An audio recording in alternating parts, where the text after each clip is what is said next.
Hello, here we are. Thanks for joining our podcast, which is Moorditj Education. Moorditj meaning? Moorditj meaning boss. Great. When something's going good, and or a friend's doing something great. Oh, that's Moorditj. That's Moorditj. Good on you. That's boss.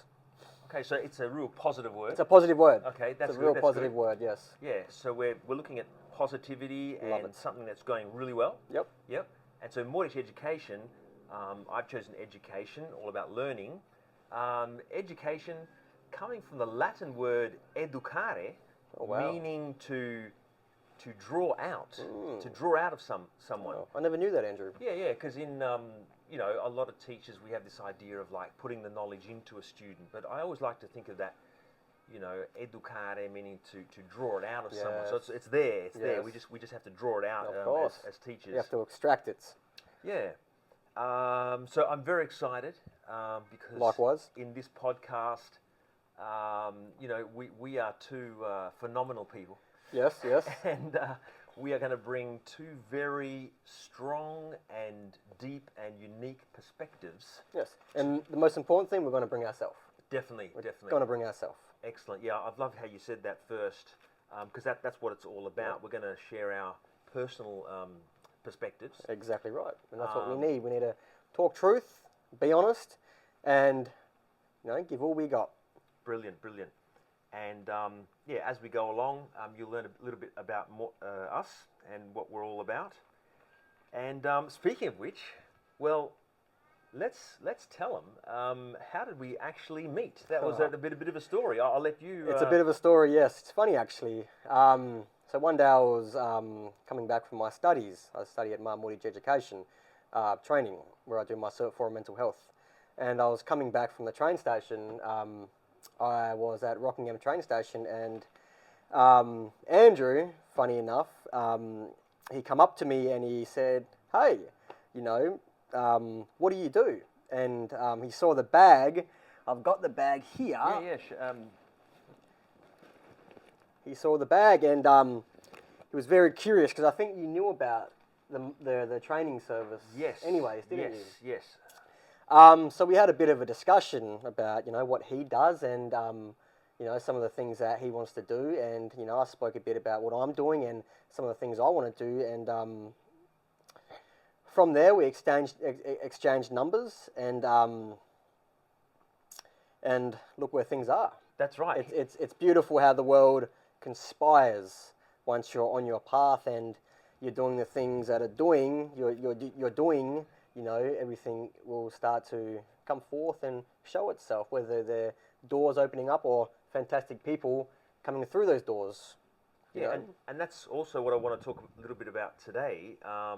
Things happening, seeming coincidences, when you're sort of in a certain mindset and going in a certain direction. Look, for me, I'll give my little perspective on that story. I saw Laurence, and you were walking like a man on a mission, and I thought, geez, that's a guy on a mission. And then again, as you said, I saw the bag, and I'm involved at a couple of universities here in Perth, teaching an Indigenous Perspectives education unit, and then I thought, well, who better to maybe lend some Indigenous perspectives? And I thought, well, can I meet this guy, and perhaps if you could come along and be a guest speaker maybe at the universities and some of the lessons we do. That's going to happen. I can't wait. That meeting has led us to initiating this podcast. Yep. Which is a brilliant, worthwhile, valuable thing, I think. Now, I want to ask you. In this episode 1, we're already getting a little bit esoteric and spiritual here. Do you believe that forces are at work that we don't know about? And if so, what are those forces? What's your perspective on that? That's a great question, Andrew. Yeah. I consider myself to be a very spiritual man, and in touch with that spiritual side of things. But I believe if you do the things that you love doing and you set out on your journey, and you don't be scared to trail that journey, and you have the courage to make those steps to venture out into the unknown, the universe will conspire. So one of the universal rules, is the laws of attraction. We attract the people and the things that we're working towards. So I love helping people. I'm working in the field of mental health, and I want to go really far in that field. Yeah. I want to journey with people, and I want to help them find themselves and, discover something greater. And through doing this, I have met Andrew. Through doing everything that I'm doing and trailing on my path and not looking back and enjoying every part of it, staying true to who I am, the universe will conspire with me. Yeah. Now I've often heard that, and I believe it deep down. I mean, do we have to understand it more, or how can we? It's something you don't have to understand. Right. It's something that you just do. Okay. It's something that we don't think about. If we do it, and we're in the present moment of doing it, it will happen. It will just happen. Yeah, I love that what you're saying, because as an academic, and probably like as a Western person, like our obsession is to understand first. Yes. And then sort of operate.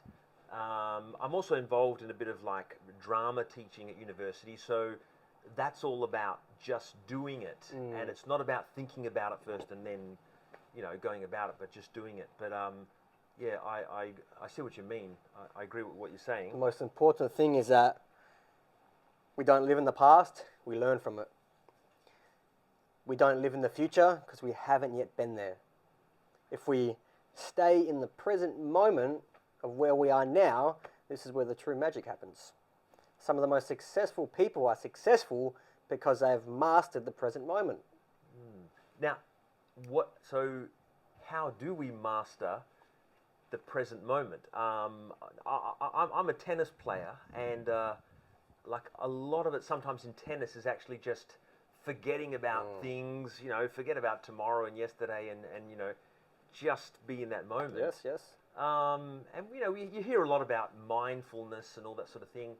So what's your advice in because you talked about the magic in that present moment. Yes. So one of the things that I've really enjoyed talking to you about is actually the way you express yourself, the vocabulary you use. So I love that, the magic in the present moment. Magic, yes. How do you access the magic, the present moment? Well, you just be where you are.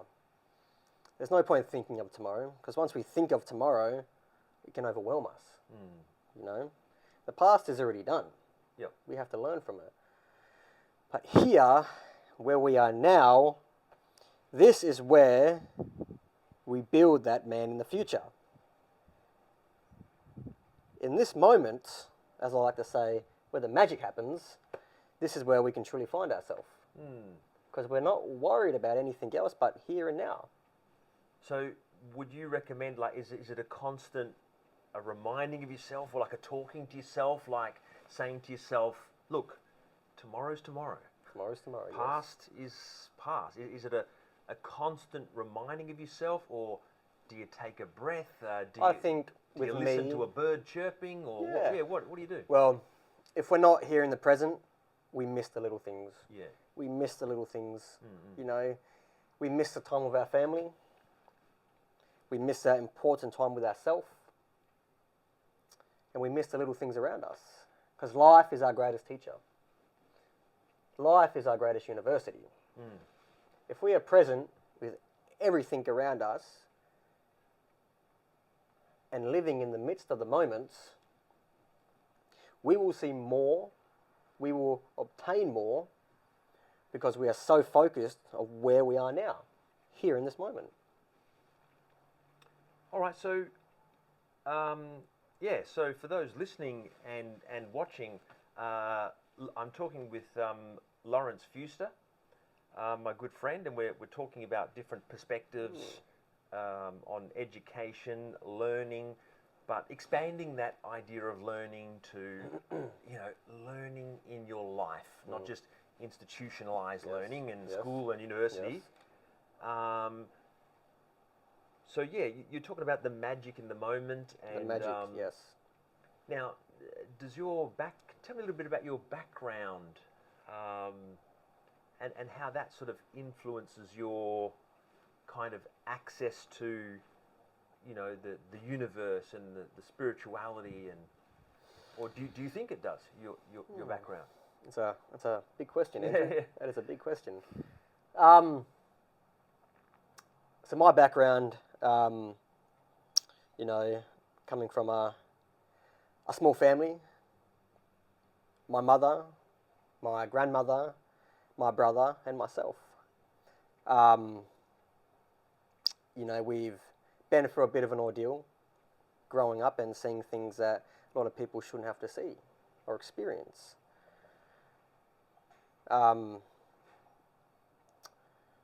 Going through schools, being the only Indigenous person there, being bullied, not feeling accepted, not being academically smart or fit for the curriculum that we call the curriculum nowadays, that is only built for the Western society, not for the Indigenous.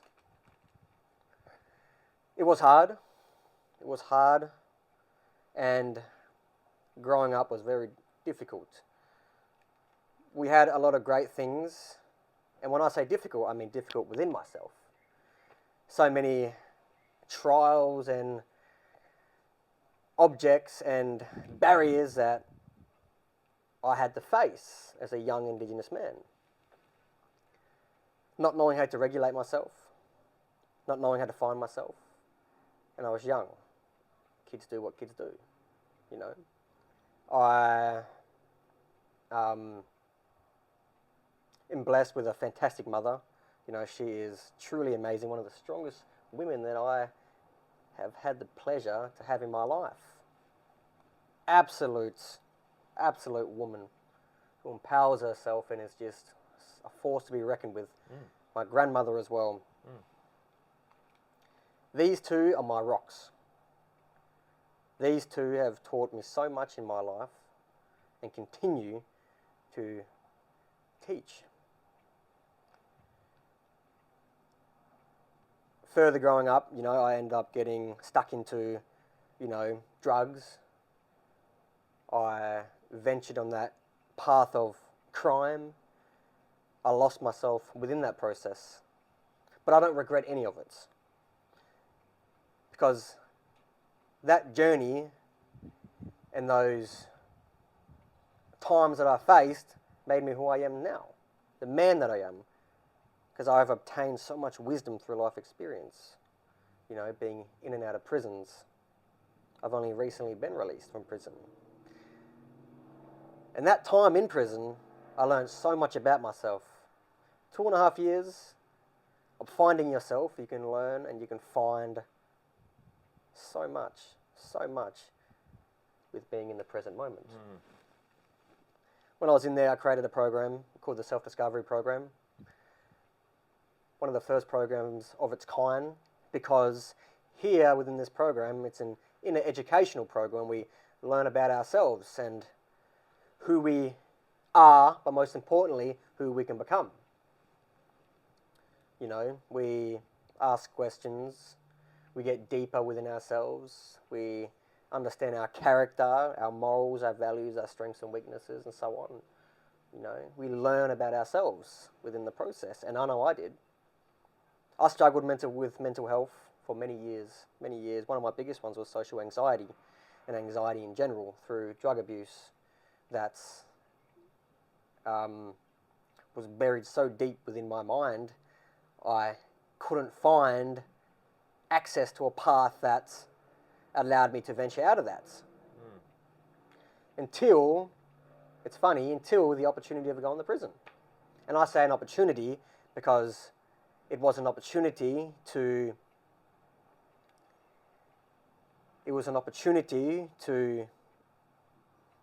find who I was, to not worry about the lives of society and the expectation one has to have. I found myself through training, physical training. It was a way I could regulate my mind through my mental health. I become stronger, disciplined. I found something that I enjoyed, and what that was results. It was the results. The more results I obtained, the more I loved it. Yep. The more I loved it. I woke up every single morning happy because I woke up and I said to myself, what is next? What is next? Through that, I ventured out to something else. I've had a bit of an educational past. I've done my qualifications in conservation land management, but I only finished year 9 at school. I finished my year 10 at TAFE. That's the furthest I've gone until I started to explore that route of education, which is the most important thing one person can do, is educate himself, to empower himself, to understand more about more than one already knew. Yeah, and let me just break off there to say, absolute congratulations to conceive that program that was accepted by the prison. Yes. And it was hard work. Yeah. And I've actually, you showed me, and hopefully we can get that up, a photo of your graduates. So this is people who were on the inside, actually did your program. Yes. Graduated from your program. Yes. And I've had a little bit of a glimpse at your program, and it is really absolutely wonderful what you've done. It's extraordinary. And I think, I don't know how many people would say, prison is an opportunity. You've used that word. Yes. Opportunity. And that is amazing leadership. Yes.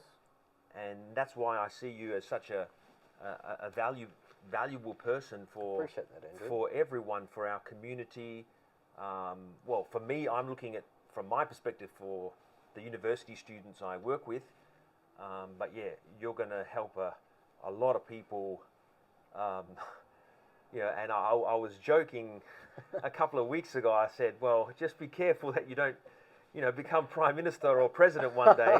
You did say that. You never know. You never know. This video might, anyway. Who knows? Yeah. If you're watching this video, so around your neck there, there is an artifact. Yes. These are my colours. Yeah. Could you just tell the story a little bit about that, which you told this me? Here has been on my journey of change since day one. Yeah. And we might just describe it quickly, just for those who are listening, but who cannot see this as they're listening. So if you just describe it just briefly. So for this, I use this in a lot of settings, a lot of conversation settings, or even in times when, I don't have the words. So I use this and it helps me to think. But they are my colours, and this is who I am. This is what I represent, but not just this. I want to represent everybody. I want to help everybody. But this has been with me since my biggest times of change. And I've had this since day one. And I actually bring it outside with me as a reminder of how far I've come. The things I've done, and the trials and tribulations I've overcame. Yeah. So sorry, just for those who maybe can't see the video at the moment, so we have here, red, black, and yellow, kind of wool. Yep. Would you describe it? Kind of looks like a plait. It's a plait, yes. A plait that's been plaited, and sort of you wear it around your neck at times. Yep. And as you mentioned, I do, yes. to remind you of Yep. those times. Which is the yellow, which symbolises the sun. The red symbolises the dirt. And the black represents the people. This here holds a nation of stories and, you know, culture, which is so important. So important. And we've all got that. We all have culture. Now, this this side of you, this sort of like, you know, deeper side now, I was just wondering, well, I'm sure a lot of people have a spiritual side. Some people actively practice religion and that sort of thing. I mean, look, when you were on the inside, the sort of your life in there sort of led you to reflect on a lot. What can the general person do to sort of get to that deeper level? Because I mean, you were forced to spend a lot of time on your own. Should people be spending more time on their own and reflecting, or what would you say? To that answer, I believe yes. Yeah.